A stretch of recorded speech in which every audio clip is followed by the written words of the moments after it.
Hello नमस्कार, मी मिनल तुमचं माझ्या श्री सखी या नवीन यूट्यूब चॅनलमध्ये स्वागत करते. सो मी यूट्यूब शॉर्ट्स बघून इथे डिटेल व्हिडिओ पाहायला आला असाल तर नक्की ही रेसिपी घरी करून बघा आणि व्हिडिओ आवडला असेल तर लाईक शेअर कमेंट करा आणि अशाच नवीन नवीन रेसिपी आपल्या येत राहणार आहेत तर चॅनलला सबस्क्राईब नक्की करा. अर्धा किलो मटण आहे हे. आम्ही घेताना एक चाप, नळी आणि थोडीशी चरबीसुद्धा घालायची, त्याने चव चांगली येते मटणाला. 6-7 पाकळ्या लसणाच्या, कोथिंबीर आणि आलं असं घेतलेलं आहे. ह्याची आपण एक पेस्ट तयार करून घेऊया.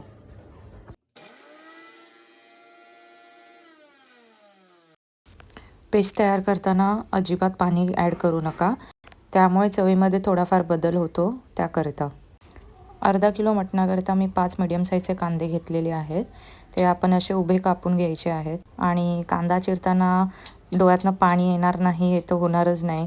माझेसुद्धा डोळे पाण्याने भरले होते कांदा चिरताना. मी व्हॉइस ओव्हर करते कारण माझा लहान मुलगा जो आहे तो प्रचंड आवाज करत होता आणि तुम्हाला रेसिपीमध्ये काय बोलेल काय नाही ते कळालंच नसतं. सो मला व्हॉइस ओव्हर करून हा व्हिडिओ पोस्ट करावा लागतो आहे. जिथे जिथे शक्य होतं तिथे मी ओरिजिनल साऊंड ठेवण्याचा प्रयत्न केलेला आहे. आणि आता आपण कोथिंबीर बारीक चिरून घेऊया. यानंतर जी क्लिप होती ती व्हिडिओ एडिट करताना चुकून माझ्याकडनं डिलीट झाली आणि मी खूप प्रयत्न केला ती रिकवर करण्याचा, पण ती मला कुठे भेटलीच नाही. केला होता तो माझ्याकडनं चुकून डिलीट झालेला आहे. तर मी तुम्हाला सांगते मी त्याच्यात काय काय घातलं होतं. हा कांदा लसूण मसाला आहे, घरगुती आहे, माझ्या मामीने बनवलेला.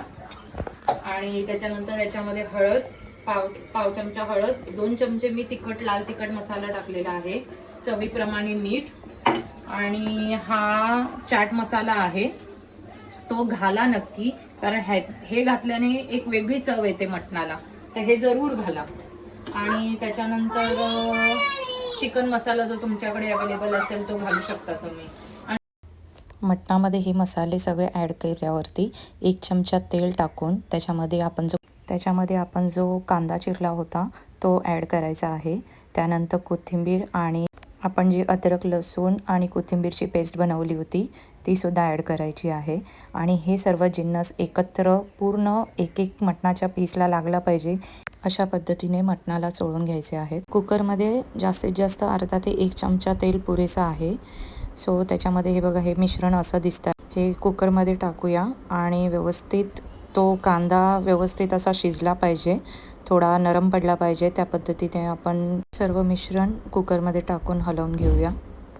ही रेसिपी खरंच अगदी वन पॉट रेसिपी आहे आणि आपल्याला घाई गडबडीच्या वेळेला बनवून अतिशय उत्तम चव लागणारी आहे. ना वाटपाचं आपल्याला जळजळ होतं खाऊन झाल्यानंतर, ते सुद्धा होणार नाही. सो सगळे मसाले एकत्र भाजून घेऊया. अशा झणझणीत रेसिपीसोबत जिरा राईस मला फार आवडतो. तर एका साईडला मी एका दुसऱ्या काचेच्या भांड्यामध्ये जिरा राईस बनवायला ठेवलेला आहे. या रेसिपीमध्ये हा अख्खा लसूण असाच टाकतात मटणामध्ये, पण मला तो आता पावसाळ्यामध्ये पटत नाही असं टाकायला, कारण ओलाव्यामुळे त्याला वरती कीड वगैरे लागलेली असते एखाद्या वेळेस म्हणून. सो मी अशा पाकळ्या मोकळ्या करून व्यवस्थित स्वच्छ करून यामध्ये टाकलेलं आहे. आणि हे जरूर टाका लसूण पाकळ्या, कारण ते जे खाताना शिजल्यानंतर जी चव येते ती एक अफलातून असते. दुसऱ्या बाजूला मी गरम पाणी करायला ठेवलेलं होतं ऑलरेडी, तर यात आपण गरम पाणीच टाकणार आहोत. आणि तुम्हीसुद्धा गरम पाणीच प्रिफर करा, कारण अशा ज्या रेसिपीज असतात त्यामध्ये त्यांची मसाल्यांची चव निघून जाते जर आपण थंड पाणी ॲड केलं तर. सो त्यांचा बॅलन्स राहण्यासाठी मसाल्यांचा ह्यामध्ये गरम पाणीच होता. कुकरला शिट्या होत आहेत तोपर्यंत मी आजचं एक काही शूट केलं आहे ते सुद्धा बघू.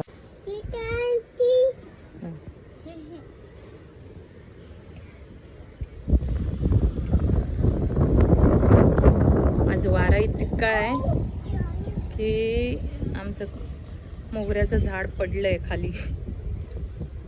आता ते उचलायला मला नवऱ्याला सांगायला लागेल की उचलून ठेव, कारण ते खूप हेवी झाले आता भरल्यामुळे.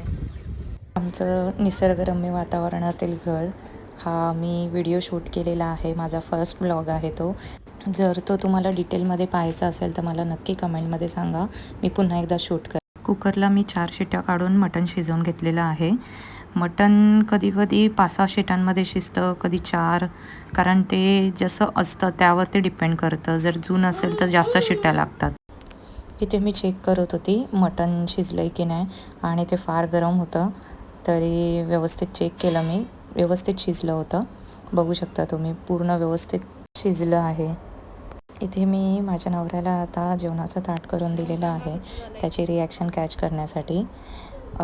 आणि खरंच सांगते मैत्रिणींनो, असे व्हिडिओ शूट करणं, ते एडिटिंग करणं, व्हॉइस ओव्हर करणं ह्यामध्ये खरंच खूप जास्त मेहनत आहे. तुमच्या दिवसभरातला कामातला वेळ काढून मुलांना सांभाळून ह्या सगळ्या गोष्टी करण्यासाठी खूप मेहनत लागते, खूप चिकाटी लागते. आणि तुम्हाला जर खरंच यामध्ये करिअर करायचं असेल तर यामध्ये कन्सिस्टन्सी ठेवणं खूप गरजेचं आहे. आणि मी माझे प्रयत्न करते आहे.